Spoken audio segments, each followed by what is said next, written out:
Malgré leur courte durée de vie, les insectes peuvent se multiplier rapidement sur la pelouse et causer de sérieux dommages.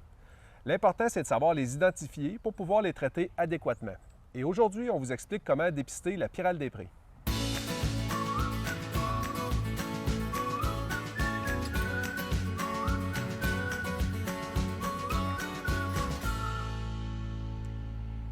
Insecte courant dans les pelouses du Québec, la pyrale des prés est un petit papillon de nuit de couleur beige qu'on aperçoit fréquemment l'été, tournoyer au-dessus de la pelouse lorsqu'il est dérangé, comme par exemple lors de la tonte.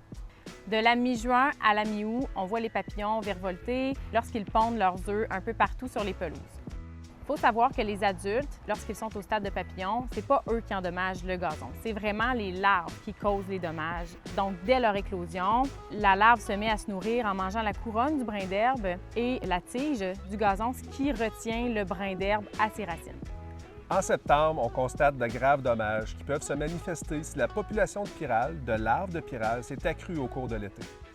Le gazon endommagé blanchit, il y a des plaques jaunes qui se forment, un peu irrégulières, similaires à de la sécheresse, mais le brin d'herbe s'arrache facilement. On voit très bien que le brin d'herbe peut s'arracher aisément. Et on peut aussi souvent apercevoir des oiseaux qui viennent se nourrir des larves en place sur le gazon. C'est un indicateur assez important que les pyrales des prés peuvent s'y trouver. On remarque aussi, Philippe, que la pyrale s'attaque souvent aux pelouses nouvellement implantées avec un gazon en plaques. Souvent, un gazon qui est posé sur un terreau pauvre, compacté ou en quantité insuffisante, ça va favoriser le développement d'un chaume épais du gazon. Puis ça, c'est un milieu de vie de prédilection pour les larves. La présence de pyrale des prés, quand c'est confirmé, un traitement à l'aide d'un insecticide de contact est alors requis pour essayer d'arrêter l'infestation. De préférence, il faut également traiter de manière préventive au printemps suivant pour éviter les récidives de la saison qui suit.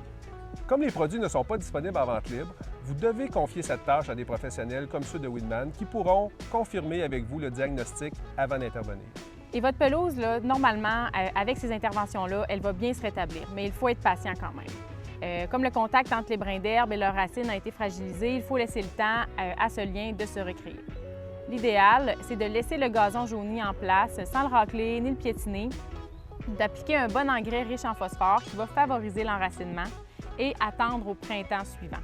Votre pelouse va retrouver sa vigueur d'antan vers le mois de mai-juin. Il faut vraiment lui laisser le temps. Exactement. Et comme les pyrales des prés peuvent causer des dommages sérieux et dévaster une pelouse en seulement quelques semaines, n'hésitez surtout pas à nous appeler si vous suspectez leur présence sur votre pelouse.